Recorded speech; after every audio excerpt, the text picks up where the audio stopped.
Y vamos a hablar del pecado de los buenos, el monopolio de Dios. Bienvenidos a Meditaciones Peregrinas.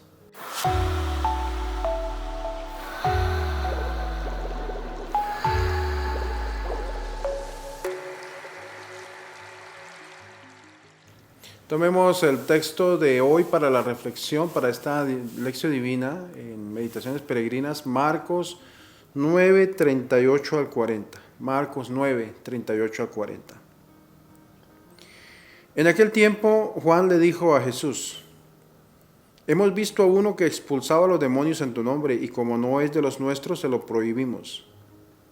Pero Jesús le respondió: no se lo prohíban, porque no hay ninguno que haga milagros en mi nombre y que luego sea capaz de hablar mal de mí.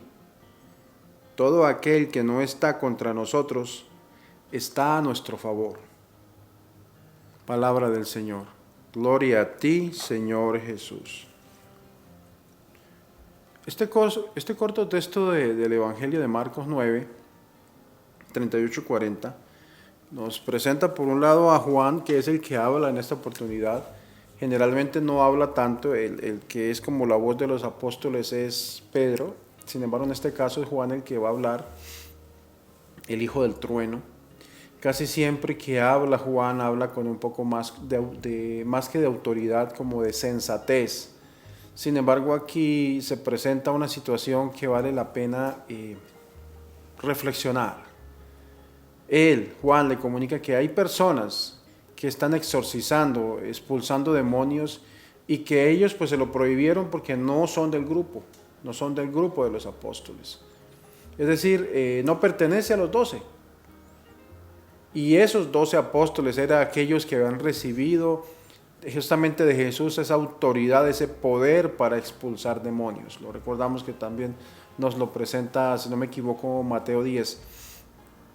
Más tarde se cita el caso de exorcistas judíos no cristianos que expulsan demonios en nombre de Jesús.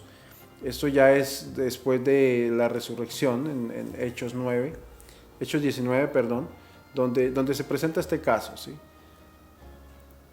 Cristo no autoriza la prohibición que por un lado utiliza Juan. Hay una delegación, digamos, el Señor a los apóstoles les delega esta tarea especial de expulsar demonios, pero no excluye que otros invoquen su nombre, ¿sí? El nombre del Señor tiene un poder tal que va más allá de los límites incluso de los apóstoles, de los seguidores, ¿sí? Si alguien apela, si alguien busca el nombre del Señor y por él quiere expulsar demonios, lo puede hacer, ¿sí? Igual eso no significa que la persona esté lejos. Al fin y al cabo, lo que nos presenta el texto justamente eso. Si aquel que utiliza mi nombre para hacer esta clase de actividades lo está haciendo, justamente no puede ir en contra mía. Es decir, alguien es que reconoce a Jesús, digámoslo así, como el Hijo de Dios. Esta es una manera también de ver cómo la experiencia del reino de Dios de la que habla Jesús y la que viene a implantar Jesús va más allá de los límites del grupo de sus cercanos, ¿sí? Es un gran signo que presentaba Jesús, el Mesías, la expulsión del demonio y ese triunfo del poder de Dios sobre las acciones del maligno, ¿sí? Y aquí es entonces donde el Señor utiliza este proverbio, digámoslo así. Parece que era muy usado porque el Señor igual lo va a utilizar dos o más veces, creo que aparece en los textos bíblicos. El que no está contra nosotros está con nosotros, ¿sí? En el mundo que es contrario a Cristo, pareciera sonar que estas palabras son bastante fuertes, pero igual, al fin y al cabo, es lo que él presenta, ¿verdad? Que hay gente que puede estar a favor de él y si no están en contra, están a favor de él, ¿verdad? Jesús continúa educando a sus discípulos y pienso que una de las cosas que vemos aquí justamente eso. El Señor sigue instruyendo de distinta manera con acciones como estas. Esta vez les enseña algo que es muy importante en el camino de la fe. No hay que tener ese tipo de celos ni caer en la tentación de querer monopolizar a Cristo y a la fe. Una frase que generalmente me gusta utilizar es: el Espíritu Santo sopla donde quiere, ¿sí? Ante esas palabras de Juan, el apóstol, que le dice que hay uno que está profetizando y que no es de los nuestros, es decir, que echa demonios en nombre de Jesús, pero no es parte del grupo, lo que el Señor hace es reaccionar con esta palabra directa: no se lo impidan. Si no está contra nosotros, está a nuestro favor. Es decir, si no está en contra del reino de Dios, está a favor del reino de Dios. Más aún, está usando el nombre de Jesús, y el nombre de Jesús es el que obra sus milagros. Los apóstoles se llenaban de impaciencia y de celos en muchas oportunidades. Si querían con ese fervor arrancar del campo esas semillas de maldad. Pienso que de una u otra manera, cuando uno es un ferviente discípulo de Cristo, tiene como ese fuego en el corazón. Igual me hace recordar esas palabras también del otro apóstol que dice: ¿quieres que pidamos que llueva fuego del cielo y los extermine? ¿Sí? Simplemente porque no lo recibieron a Jesús. Es decir, a veces llega un punto tal en que se vuelven impacientes ante las circunstancias de la vida. El Señor actúa con mucha paciencia, con mucha calma con respecto a este tipo de actitudes, digamos, de querer las cosas solucionarlas como a la fuerza, ¿sí? Y pienso que es una de las tentaciones que tenemos en el deseo de querer defender nuestra iglesia, de querer mostrarle a nosotros la importancia de nuestra iglesia, es creer que Dios nos pertenece. No que le pertenecemos a Dios, sino que Dios nos pertenece. Y que la manera como nosotros veamos y mostremos a Dios es la manera como es, no la manera como Dios quiera mostrarse a su pueblo. Esa es una de las consecuencias, digamos, de ver la religión como una especie de monopolio, donde podemos monopolizar dones y bienes, ¿sí? Este es un tema bastante complicado, en el sentido que de una u otra manera sabemos nosotros los tesoros que hay en nuestra iglesia. Entendemos nosotros, por ejemplo, la grandeza del sacramento de la Eucaristía, del don tan grande que hay en recibir el sacramento de la Eucaristía, de recibir a Jesús mismo que se nos entrega en el pan. Y entonces nosotros, sabiendo esto y sabiendo toda la tradición que tiene la iglesia, desde lo que fue la depositaria de toda la fe, los libros, quien organizó los libros de la Biblia, quien estuvo atenta a todo este camino del cristianismo hasta nuestros días. Entonces, cuando aparecen iglesias que no traen esa misma trayectoria nuestra, creemos que no tienen ningún derecho, o que el derecho de ellos es menor. Y al fin y al cabo, lo que nos está mostrando un texto como este es que si están haciendo la tarea de parte de Cristo, son parte también del grupo de los seguidores, ¿verdad? No los podemos sacar simplemente porque no caminamos juntos en el camino que creemos nosotros que es el nuestro.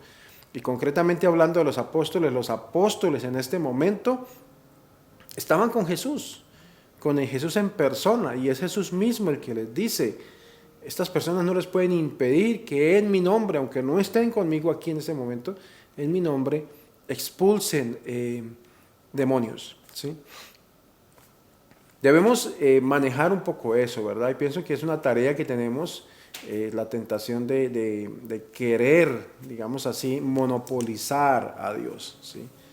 Este caso de hoy, del texto bíblico de hoy, es muy parecido al que se presentaba ya en la antigüedad, en el libro de los Números, cuando Josué se le acerca a Moisés. Era un discípulo de Moisés y se le acerca quejándose de que había dos ancianos allí en la comunidad de Eldad y Medad que no habían estado en una reunión en la cual estuvieron 70 ancianos a los que se les presentó, y la efusión del Espíritu Santo vino sobre ellos y los ungió como colaboradores de Moisés.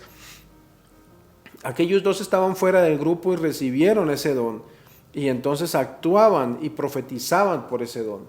Y entonces Moisés, cuando Josué va con aquella reclamo para que reprimiera a estos dos que estaban profetizando también, entonces es muy fuerte decirle: ¿por qué estás celoso? ¿Sí? ¿Qué diera o quién diera todo para que todos en el pueblo profetizaran, para que todos en el pueblo tuvieran el Espíritu de Dios. Eso está en Números 11:29. Entonces, son cosas que nos deben hacer reflexionar, querido pueblo de fe, acerca de cómo nosotros entendemos la efusión del Espíritu Santo que se da en otras comunidades, en otras iglesias. Se nos puede achacar a nosotros que somos demasiado celosos, por ejemplo, de nuestros derechos, monopolizando aquello que quizá supuestamente otros no tienen. Esto pasa en los sacerdotes, los laicos, entre los grandes, los jóvenes, en toda la sociedad pasa, digamos, y no solamente en el ambiente religioso, en todos los ambientes se da este celo que a veces trata como de recortarle a otras personas también la posibilidad de crecer, digamos así, en un camino que están haciendo simplemente porque creemos que no pertenecen a nuestro grupo. Aparte de la misión encomendada a la iglesia, los ministros, sacerdotes y los pastores, a veces exageramos en nuestra tendencia a acaparar la verdad, ¿sí? Es algo que se nos presenta, se nos da normalmente. La pregunta es si deberíamos dar más espacio a que otras personas y otras voces también pudieran manifestarse. Esto es una de las cosas que todos esos procesos del sínodo buscan, ¿verdad? Escuchar la mayoría de las voces. No estamos hablando de una democracia, estamos hablando de dar espacio para que se muestren, se manifiesten voces y que ellas nos interroguen y nos hagan pensar en realidad si lo que estamos haciendo como pueblo de fe es lo correcto, ¿sí? Es bueno que lo sepamos. Podemos ser de la iglesia, podemos ir a misa todos los días, pero eso no significa que seamos los únicos buenos que existen en el mundo. Y eso no significa que solo a nosotros nos hable el Espíritu Santo. A veces veo personas que con un poco de, no sé si es seguridad acerca de la voz de Dios o simplemente quererse imponer ellos por encima de los demás, que dicen es que el Espíritu Santo me dijo, ¿verdad? Entonces como con esa voz de prepotencia, el Espíritu Santo me habló a mí y me dijo esto, ¿sí? Entonces a veces yo quiero decirle, bueno, y es que a mí no me habla el Espíritu Santo, y entonces también entiendo que yo quizá estoy diciendo que el Espíritu Santo me habla a mí y no a esa persona, ¿sí? Deberíamos saber aceptar la parte de razón que los demás puedan tener. Para esto debemos acudir a la oración y al don del discernimiento, ¿sí? Reconocer que en otros también hay valores, darnos cuenta que en otros también actúa la gracia de Dios, ¿sí? Que hay gente que quizá es mucho más inteligente que nosotros y mucho más iluminada que nosotros, gente que tiene una buena voluntad en la vida, aunque no sean de los nuestros. Y debemos aprender a alegrarnos de sus éxitos, ¿sí? A veces es muy fácil y por eso yo no estoy muy de acuerdo con el hecho de entrar en esas peleas con personas de otras iglesias cristianas, ¿verdad? Entrar en peleas por cuestiones de fe. Pienso que más que la pelea es si el Espíritu Santo les está hablando, si el Espíritu Santo está haciendo obra, está sanando, es porque el Espíritu Santo lo quiso, ¿sí? Y no puedo yo entonces impedirle al Espíritu Santo o decirle al Espíritu Santo, allí no te metas, porque es que yo no tengo la autoridad para hacerlo, ni soy quien para hacerlo, ¿verdad? Es la acción de Dios que se va manifestando. Entonces lo que debo entender es, bueno, ¿qué está fallando en mí? ¿Qué está fallando en mi comunidad? Que el Espíritu Santo se está yendo, ¿sí? O quizá el Espíritu Santo me está abandonando. Son interrogantes que no sé si nos debamos hacer, pero por lo menos aquí aparece dentro de la meditación. No se trata de que el bien que lo hagamos nosotros para que nos aplaudan, sino que se haga el bien, sea lo que sea, sin ningún tipo de querer ganarnos el aplauso de la gente ni nada, ¿verdad? Lo mismo, todos estos dones de Dios, el don de expulsar demonios, todos los dones carismáticos que puedan venir sobre la persona, tienen un solo objetivo y es el de servir a la comunidad. Cuando estos dones empiezan a convertirse en algo para creer que es que a mí me habla Dios y a los demás no, pienso que estamos completamente equivocados acerca de cómo Dios actúa en la vida de su pueblo.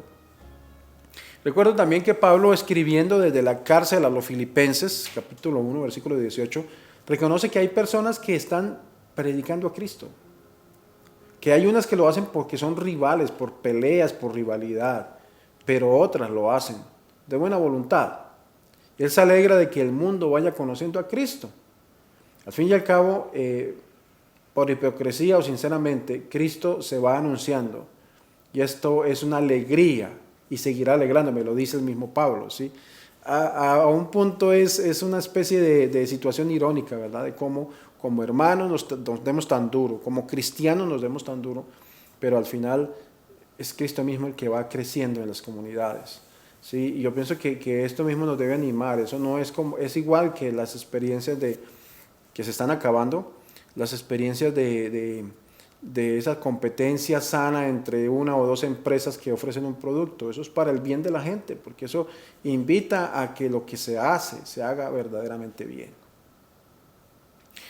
La contemplación de hoy, vamos a pensar un poco en la respuesta de Jesús, esta respuesta que abre las puertas para que todas las personas quieran obrar el bien en su nombre, que lo puedan hacer. No nos obliga a todos a meternos bajo el mismo techo ni la misma casa. Jesucristo fue una persona que realmente como ser humano fue ecuménico, es decir, era verdaderamente un Jesús para todos, ¿sí?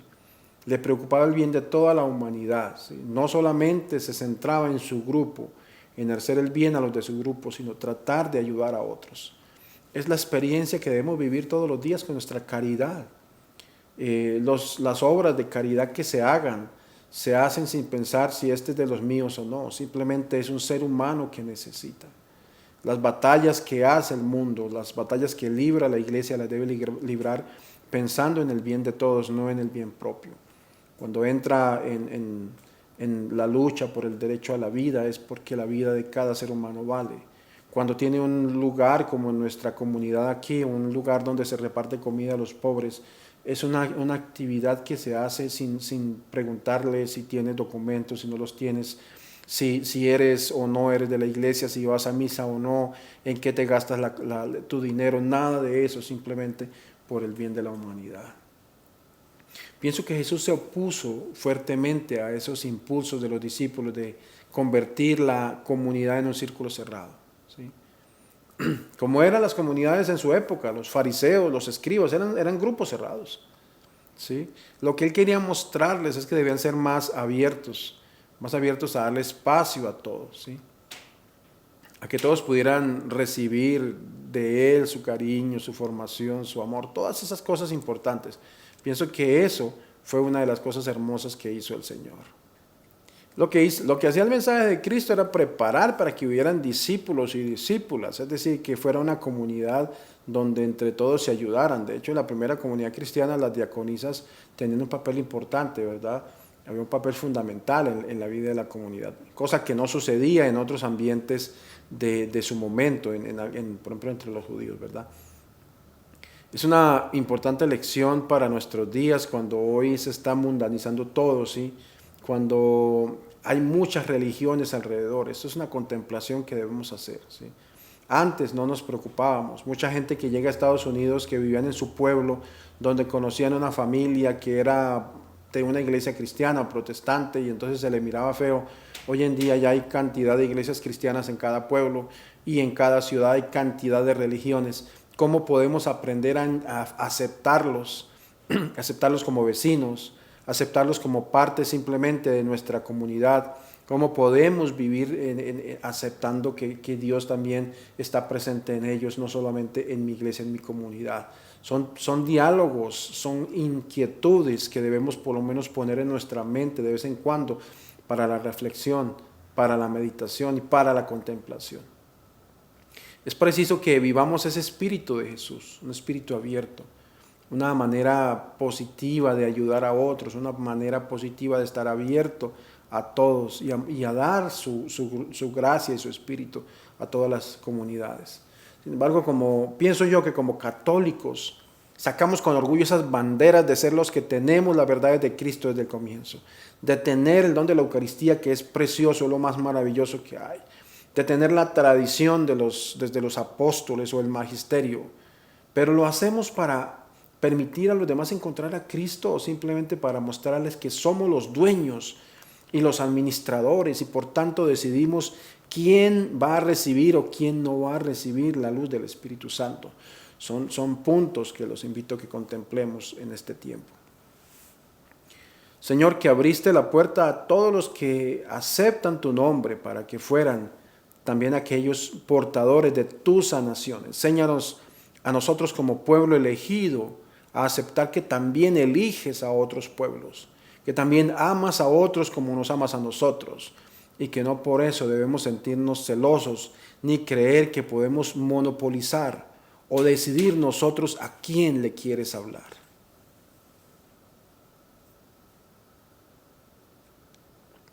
Bueno, apreciado pueblo de fe, gracias por este rato, por esta meditación.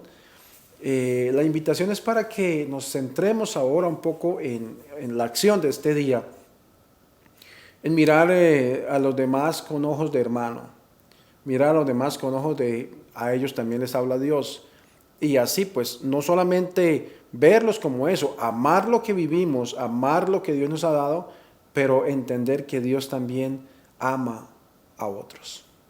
El Señor os conceda una jornada llena de bendiciones en el nombre del Padre, del Hijo, del Espíritu Santo. Amén. Feliz día.